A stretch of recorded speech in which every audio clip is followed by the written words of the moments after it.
A ti, ¿qué te gusta? Bailar, comer, Escuchar, ir al cine, viajar, tocar, Besar, beber, mirar, soñar, morder, Besar, jugar, pintar, cocinar, amar, dormir, reír, escribir. Chile TV, Radio Universidad de Chile y Radio Demente presentan Cuestión de Gustos, temporada de libros. Cada semana, Antonella Esteves nos recibe en su biblioteca para conversar sobre literatura y otros gustos. Hoy tenemos el gusto de conocer a Paola Molina.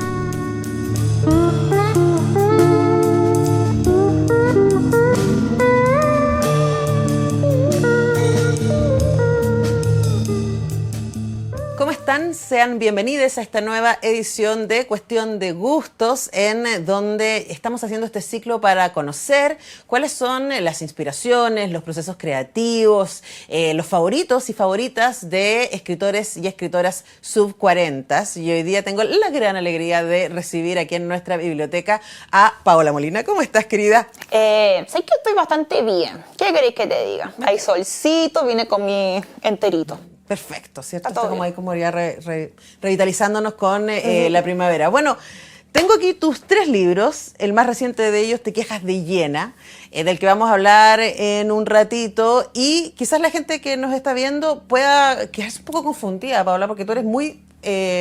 ¿cómo sería la palabra? Muchas cosas muy distintas. Eres diseñadora, pero te dedicas al podcast, te dedicas al stand-up, cosa que me parece tan súper requete contra valiente. Y también escribes. ¿Cómo llegaste a pensarte comunicadora, probablemente, que sea lo que resume todo eso?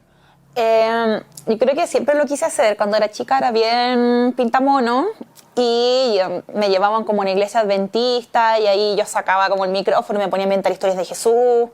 Y de verdad era como, no, es que Jesús me invitó a fumar pito marihuana a la esquina, con los volados, y como que, y yo me di cuenta que yo inventaba historias y la gente, los adultos me miraban, tenía como 4 años, entonces siempre me gustó esa cosa como de que te miren. Y claro, después no estudié ninguna carrera como artística propiamente tal, porque también como que en las familias, clase media, está esa cosa de ser la primera universitaria de la familia, entonces dentro de las carreras que podían satisfacer también el orgullo familiar, dije ya, pensaba como ingeniería, pero que era algo más creativo, entonces lo empecé a tirar hasta que llegué a diseño.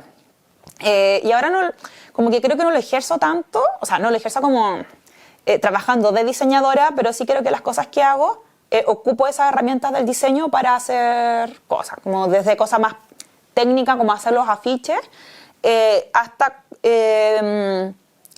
ver como la puesta en escena y fijarme como las luces con el vestuario y cómo ocupar ahí esas herramientas que aprendí del diseño. Y después lo otro vino porque cuando yo todavía estaba en la universidad, o un poquito después, no me acuerdo, yo me hice un fanpage en Facebook que se llama Confesiones de Soltera Caliente, que era, me da vergüenza igual. Pero es que yo era muy ordinaria, de verdad yo era muy ordinaria. Entonces empecé a escribir ahí historias que originalmente iba a ser como un receptáculo de historias ajenas. Pero a veces llegaban historias que a mí no me parecían tan interesantes, entonces yo las editaba o yo inventaba historias y después dije, quiero contar mis cuestiones. Entonces después empezó a hacer como un diario de vida y empecé a hacer como un personaje virtual. Esto fue desde el 2015, pero yo el 2013 empecé a hacer stand-up.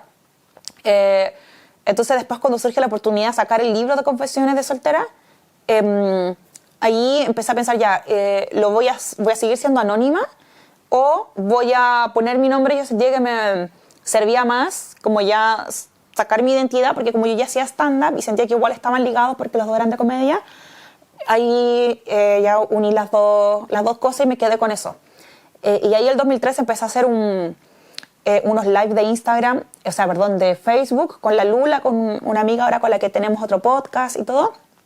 Entonces, como que creo que siempre traté de encontrar un formato para hablar, ¿cachai? Para decir cosas, como para que no tenían una pretensión ni informativa, ni académica, mucho menos, sino que me gusta mucho esa sensación de que que me da cuando la gente te comenta, pensé que solo me pasaba a mí. Como que yo me di cuenta que me puse un poquito adicta a ese momento como de ya, mira, con esto los voy a matar, porque me entretiene mucho encontrar esas cosas que uno siente, no, esto yo me lo llevo a la tumba, y nos damos cuenta que no somos tan especiales, porque hay vergüenzas más estructurales que están atravesadas igual por temas más macro. Entonces, me gustaba tratar de llegar siempre a la médula de lo que uno le puede ir a avergonzar y de lo que uno se sentía a veces solito en algunos temas, como no, nos pasa mucho. Entonces de a poco,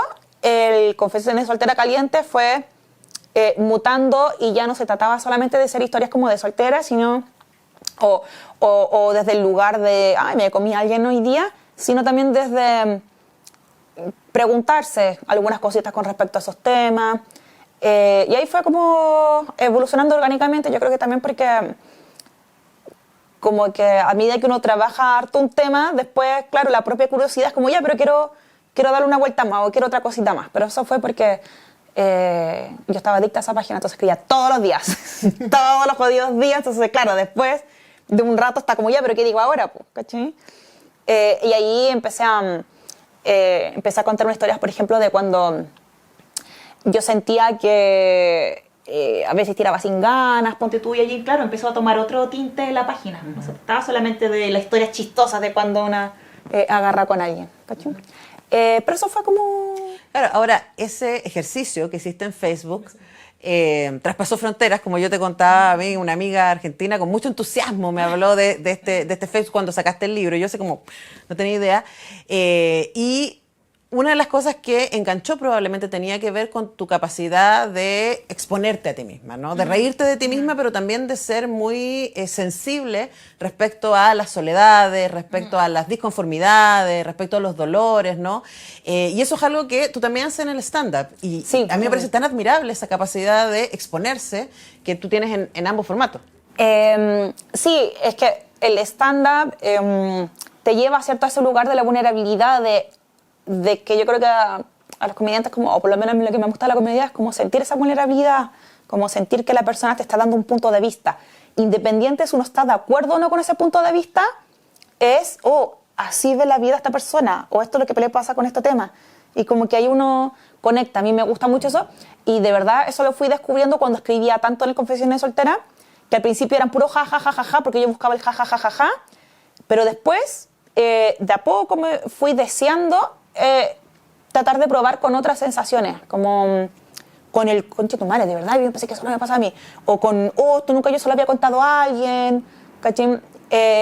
Y en ese lugar también me sirvió mucho empezar como anónima, porque yo me atrevía a contar todo, entonces también me resguardaba. Si había gente que de repente no le parecía lo que yo contaba, bueno, no me están atacando a mí, no les gusta la página nomás, o no les gusta este texto.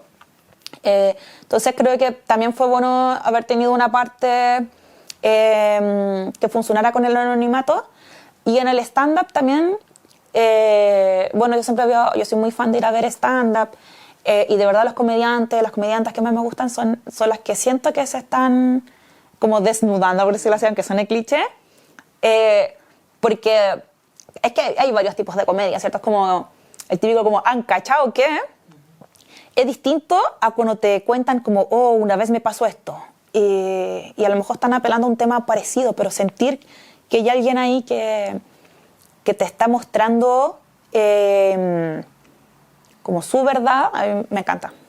No sé si me responde la pregunta. Sí, respondiste la pregunta y de hecho vamos a retomar esa idea de qué te parece, qué te ha influenciado a ti, qué es lo que te inspira, qué es lo que buscas en la creación de otros y otras, después de esta pequeña pausa en cuestión de gustos, en donde vamos a seguir conversando con Paola Molina.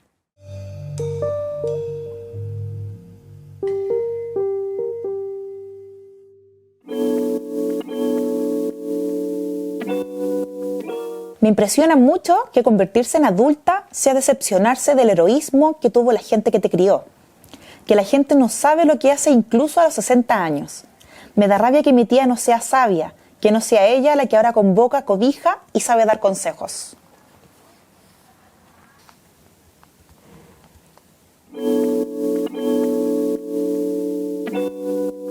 Seguimos en Cuestión de Gustos conversando con Paola Molina de sus inspiraciones, de sus influencias. Por supuesto vamos a hablar de sus libros también. Pero antes de la pausa nos hablabas de lo que te inspira de otros comediantes. Y este ejercicio de poder mostrarse, ¿no? Y de que uno pueda conectar con lo humano. Sí, sí. No sé qué... Bueno, la pregunta... claro, probablemente es ¿cómo se hace eso? ¿Cómo crees tú que se logra al mismo tiempo mantenerse ligera? ¿No? Y el humor, que finalmente es lo que la gente busca en el stand-up, y al mismo tiempo pegar ahí algún golpe sensible. Yo creo que hay que ser muy honesta con el tema que quieres contar.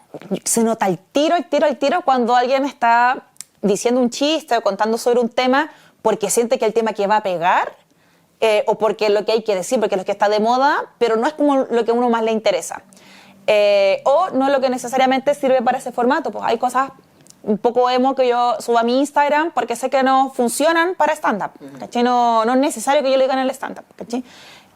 O cosas que digo en los podcasts, o tipos de temas que se toman en los podcasts que no sirven para el stand-up, que tampoco calza para el libro. Entonces es como sentir como esa brújula corporal de a qué formato me está llevando cada cosa. Yo tengo...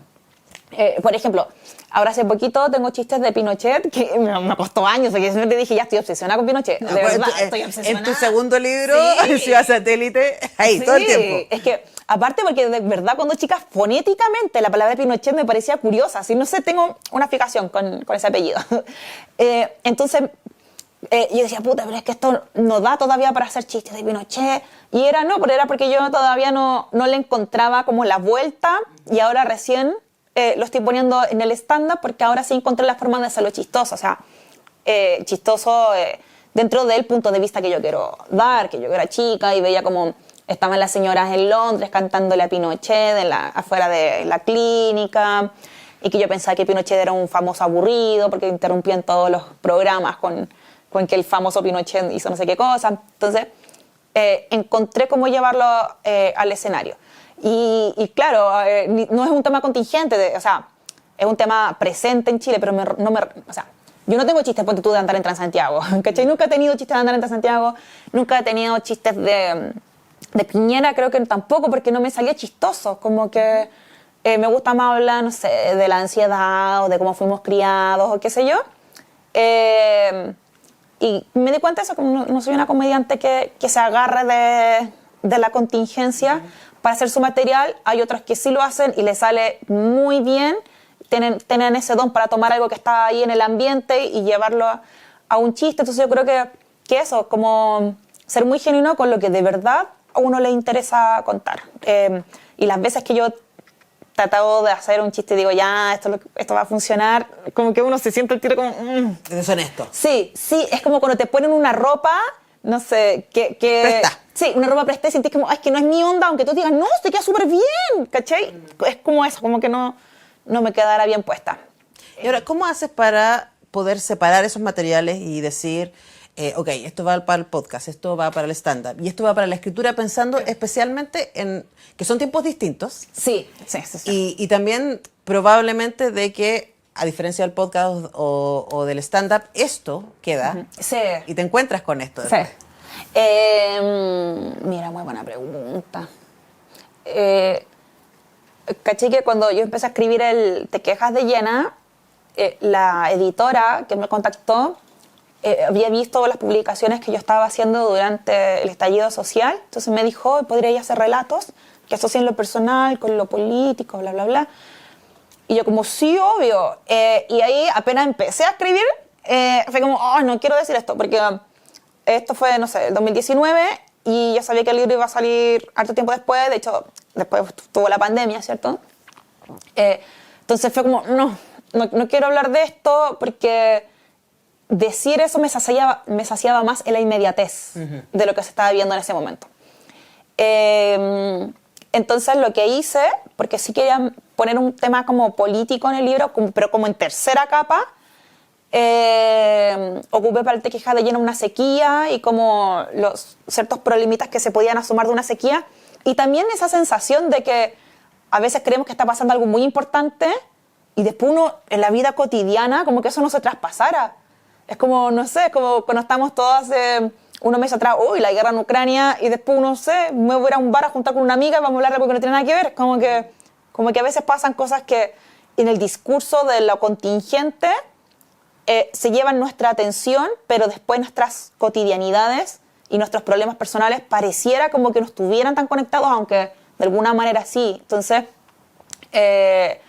como que no me dio la guata para hablar del estallido. Además, dije, no, como que muy pronto también para ficcionarlo, ¿cierto? Como que... y para el stand-up llevo lo que me da risa nomás. Como que ya, ¿esto da risa o no? Si da risa, lo voy a probar. Como que, ante todo, el stand-up tiene que ser una experiencia chistosa. Entonces, si siento que hay temas que los voy a hablar desde un lugar más emo, digo, no, ¿para qué los voy a ocupar en el stand-up? Hasta que encuentre la manera de hacerlo chistoso. Pues te decía lo de Pinochet, como que hasta que encontré la manera de hacerlo chistoso, no lo ocupé. Y para el podcast sí, también me sirve hablar de contingencia, como que uno se agarra de lo que pasó en la semana, y como que uno sacia también esas ganas de sacar. Ahora, creo que me está pasando algo, quizás porque ya igual llevo harto tiempo tonteando en redes sociales, y que es que la sobreopinión política como que ya no me está haciendo tanto sentido. Entonces, por ejemplo, ayer fue 11 de septiembre, y como que antes siempre yo para el 11 de septiembre ponía como algún texto de, por ejemplo, cómo yo aprendí sobre la dictadura cuando era chica, bla, bla, bla. Y ahora fue como, no, porque como después del plebiscito quedé como media, no le quiero seguir hablando a los convencidos, ¿cachai?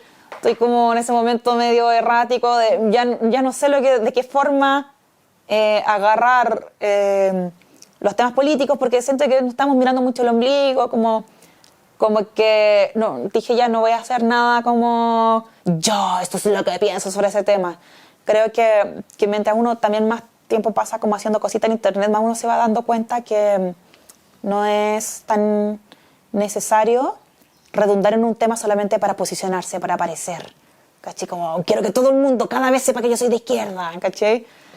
Ahora me parece un ejercicio más que necesario, un poco egocéntrico, ¿no? Como que cada vez le voy encontrando menos sentido a esa explicitez con los temas, y me hace más sentido que se infiera por el tipo de cosita que uno hace sin tener que estar posicionando todo el rato que yo soy esto. Ahora, todo eso en Instagram. En Twitter soy una bitch que está todo el día así como arroba no sé cuánto. ¿Acaso no te vas a pronunciar por eso? Porque ahí me permito patinarla y bloquear un poquito más. Pero si eso me pasa ahora, bueno, como lo que decíamos delante, como tratar de seguir como esa brújula que yo lo asocio mucho a la corporalidad, que es lo que de verdad me dan ganas de decir. Pero me pasa con varios temas, como antes también para el Día de la Madre, siempre era como un saludo a todas las madres, y no siempre la madre es la persona que más te cuida, porque también hay familia disfuncional, y ahora también nada, un meme nomás, como que siento que hay como siempre como una renovación, y claro, yo empecé hace como 7 años ya, con el fanpage y todo, entonces después uno dice, ya no tengo que estar todo el rato validándome desde este lugar, sino que dejar que las cosas fluyan un poco más y empezar a desprenderse de esa, que un poquito de ansiedad también, es como un FOMO de sentir que si no opino sobre algo gigante que está pasando, no existo. Como no vayan a creer que yo, porque no me pronuncie sobre este tema, estoy a favor del otro punto de vista contrario, ¿cachai? Como esa cosa muy binaria, que si no apareces en esto es porque piensas lo contrario.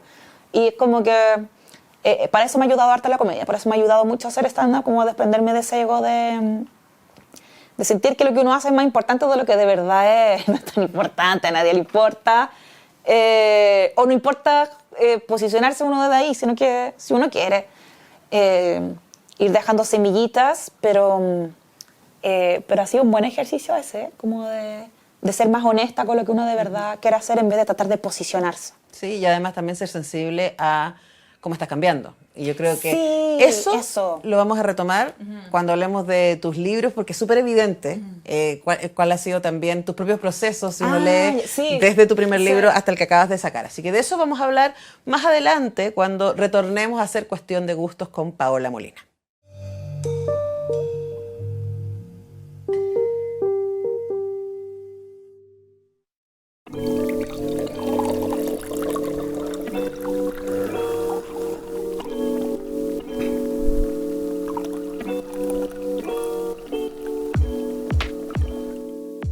Continuamos haciendo cuestión de gustos y este es el espacio del café, el té, la pausa y las galletitas para hablar de libros favoritos. Paola, ¿qué? Tenemos acá una selección. Yo sé que hay muchos libros y es muy difícil hacer esa pregunta de cuáles son tus libros favoritos, pero ¿hay algunos lugares donde tú recurras por inspiración o libros que tú sientas que te marcaron? Mira, justo antes de mencionar los que están acá en el mesón, estábamos hablando de El día antes de la revolución de Ursula Le Guin. No sé si se pronuncia Le Guin, Le Guin. Depende, pero es Le Guin, Le Guin, Úrsula K. Le Guin. Sí.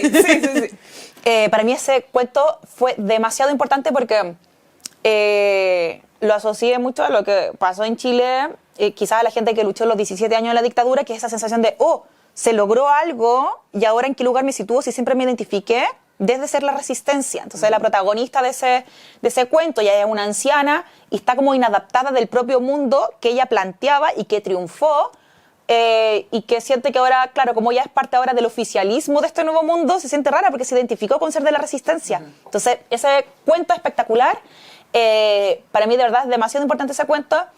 No lo leí hace tanto, lo leí durante la pandemia, tipín 2020. Y bueno, acá dejé también el de Brigitte Dupont, que me gusta pronunciarla así, dándome con los Brigitte Dupont. Teoría King Kong, Biblia. Como que yo tengo, bueno, estos son acá de la Antonella, pero yo los tengo en mi casa, todos rayados, porque todo era una epifanía en ese momento.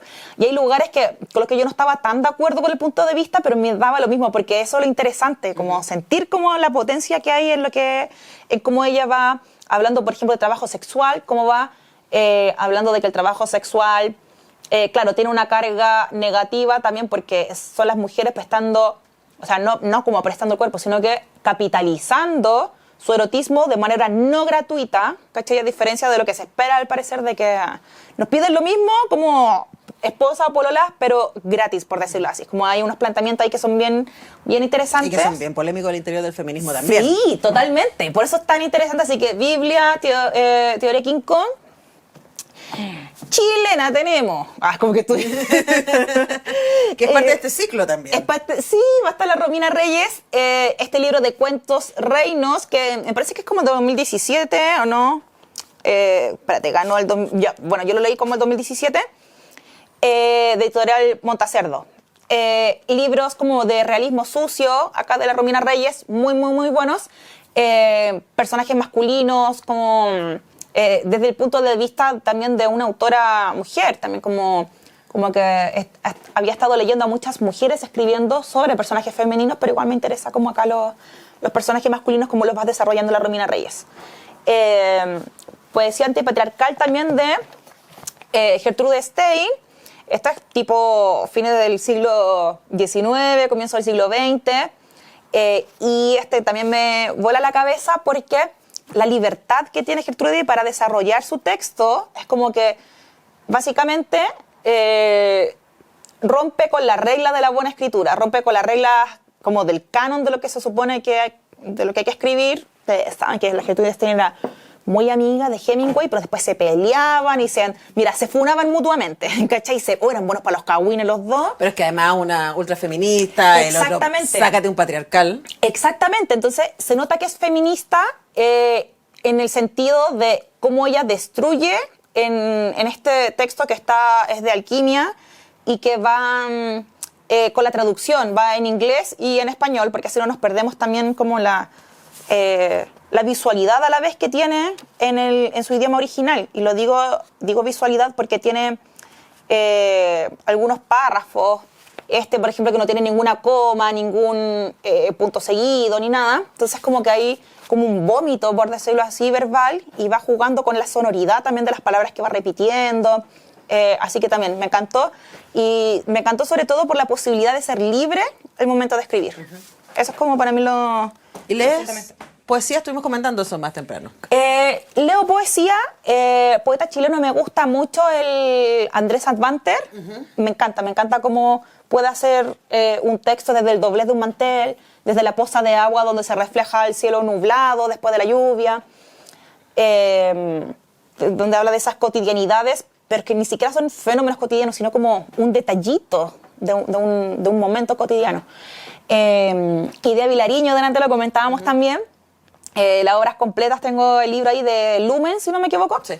Y la amo con todo mi corazón, me encanta, pero no puedo leerla cuando, por ejemplo, estoy en la etapa detox del amor romántico. Ahí como que no puedo. Pero es interesante porque podrías leerla si te quisieras identificar con eso. Estoy Claro. sufriendo Sí, y tú no me eso. das el lugar que yo merezco. Sí. Que Es que en ese básicamente es su momento- historia. Sí, pues yo en ese momento soy adicta a Idea Vilariño y después cuando ya estoy en el detox, como, no importa los hueones, todos tienen el olor a poto, digo, no puedo leer. No quiero volver ahí. No quiero volver, no quiero volver a ese lugar. Entonces ahí el cuerpecito, ¿no? Como que la sensación de rechazo es como una sensación como muy de, voy a tomar distancia de esto. A ver, poesía, ¿qué más? Tengo un libro Renegadas también de Gabriela Mistral.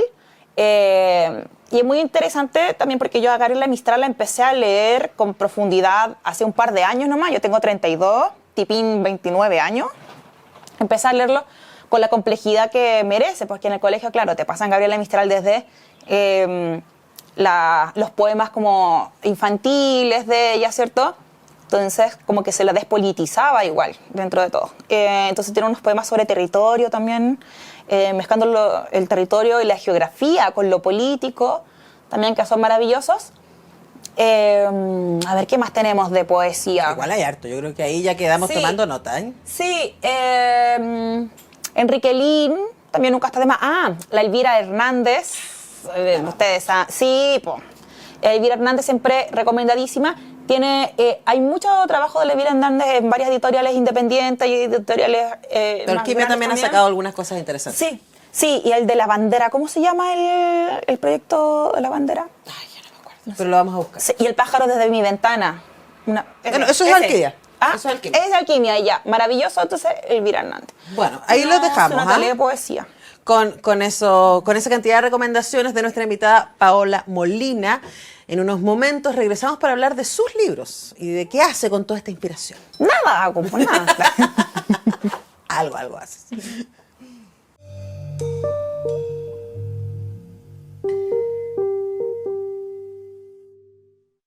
Y ya llegamos al último bloque de este Cuestión de Gustos, en donde hemos estado muy entretenidas conversando con Paola Molina de comedia, stand-up, podcast, influencias, gustos, y hemos ido también como haciendo el caminito, dando ciertos como indicios respecto a esta parte de la conversación en donde hablamos de tus libros. Acá están los tres.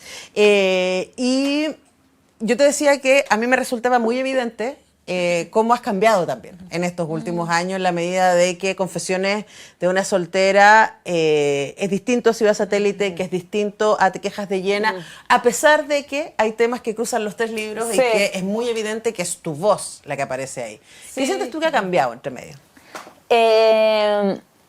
Yo creo que, mira, como que en el Confesiones, claro, como el proyecto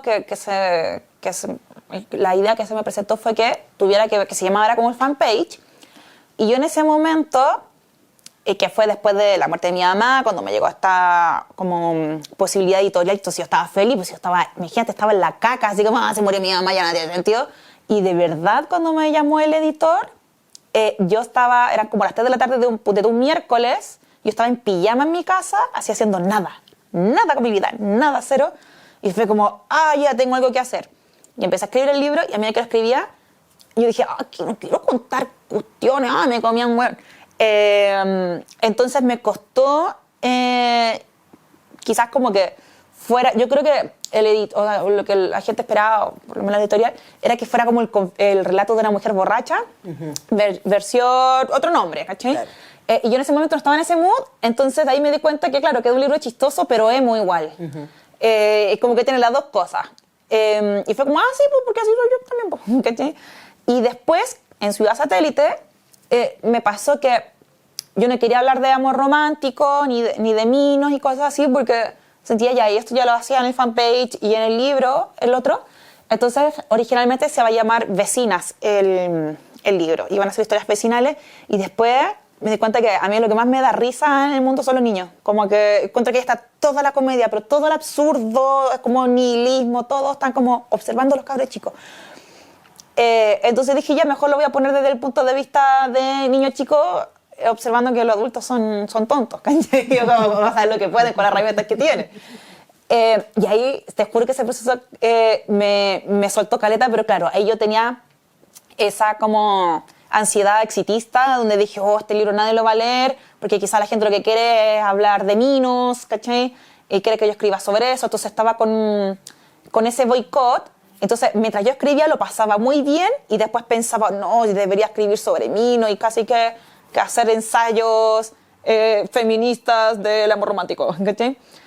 Entonces al final ahí el editor que yo tenía en ese momento fue como, no, dale con lo que estoy haciendo, te hace más sentido en este momento.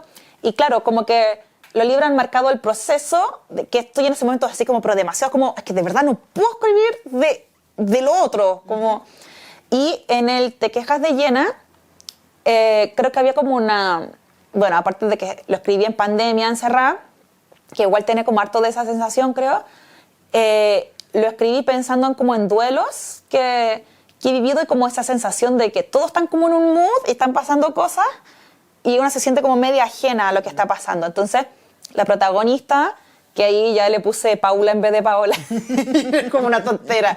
Y todos los personajes tienen como casi el mismo nombre de los libros anteriores, le cambia como una letra, la tía Maritza se llama Danitza, y como...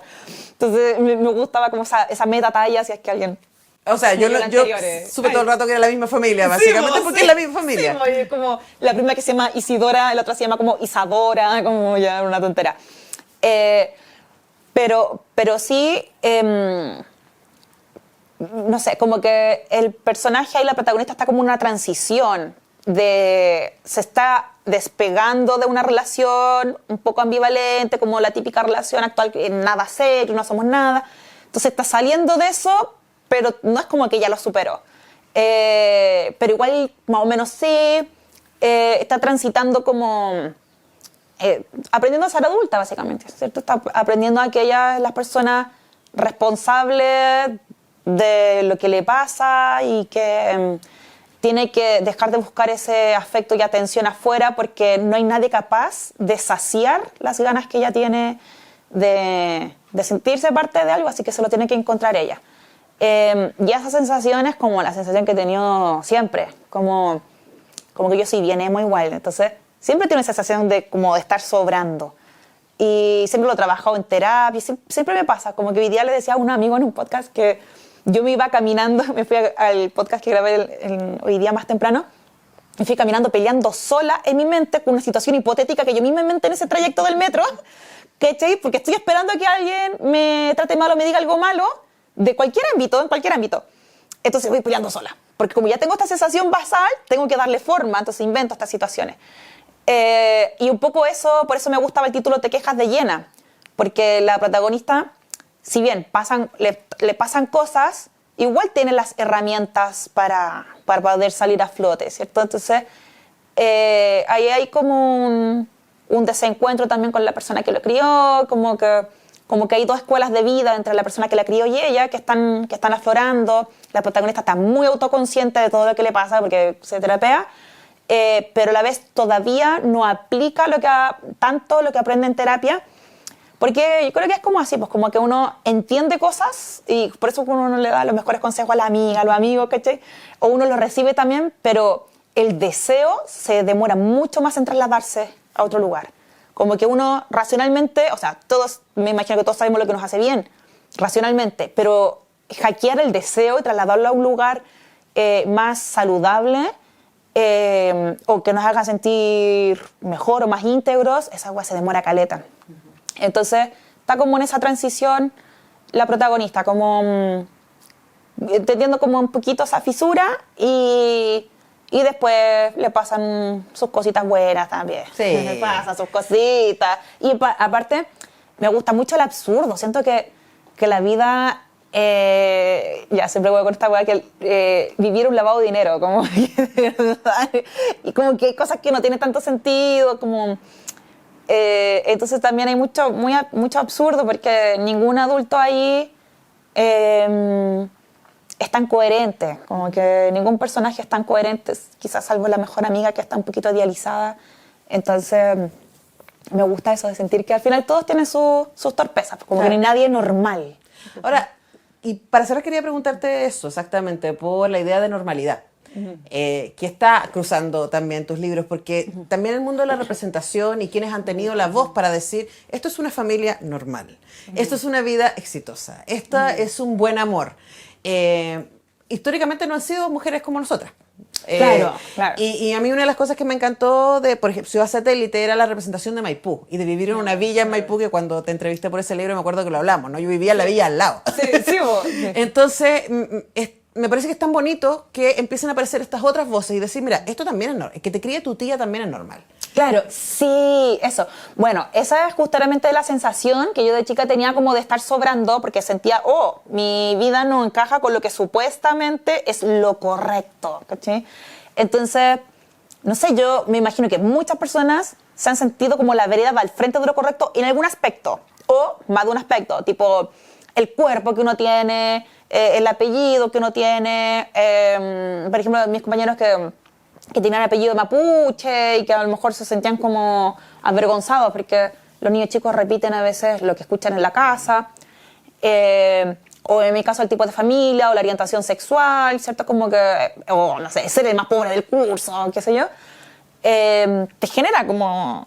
pero, mira, como que es como un poco lo que te decía antes, que me gusta mucho esa sensación de, pensé que solo me pasaba a mí, porque después uno crece y te das cuenta hablando con amistades y qué sé yo, que nadie nunca se sintió tan pleno. Y de repente, no sé, uno dice, chucha, lo que le pasó a este menos mal que a mí no me pasó eso, ¿cachai?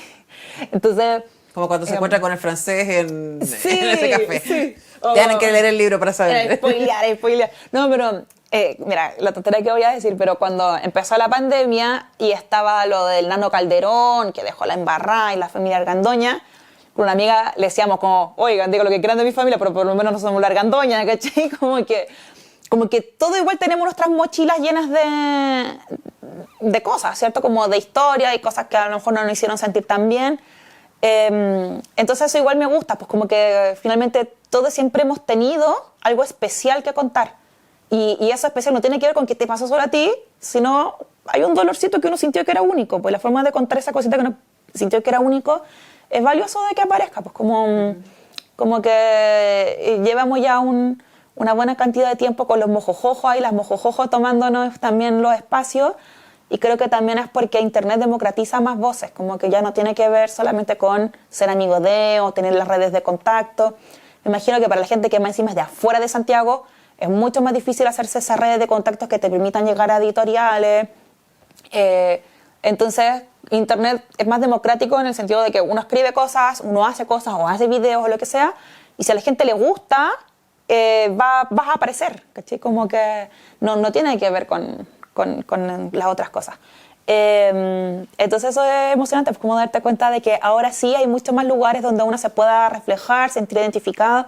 Y lo pienso por la gente más chica también. Nosotras como, claro, hemos aprendido como a deconstruirnos o observar eso que tú dices, como, oye, ahora hay muchas más voces. Imagínate la persona que tiene 10, 11, 12 años, que ya da por hecho ya tiene ciertos checks, como desde, una mujer presidenta, sí, pues, ¿cachai? Como normal, como no es un hito, ya lo vio como algo normal. Y otros temas más, ¿cierto? Como ver gente de distintas clases sociales o de su propia clase social que también está haciendo cosas y que también es normal, o sea, falta todavía, porque igual estamos hablando desde el fenómeno Internet, la tele que va mucho más atrasada, no estamos viendo tanto eso. Bueno, pero de a poco va a ir traspasando. Bueno, yo creo que es interesante que ya podamos hacer la reflexión, que la reflexión quede además en los libros, ¿cierto? Y que luego puedan revisar si dicen, mira, de ahí fuimos, y hasta acá claro. Estamos. Paula Molina, ha sido un tremendo placer conversar contigo. Gracias por venir a mi biblioteca. Gracias por la invitación. Oye, tu biblioteca está de lo más que hay. De ahí te pido un librito. Y nosotros despedimos esta cuestión de gustos y nos encontramos la próxima vez.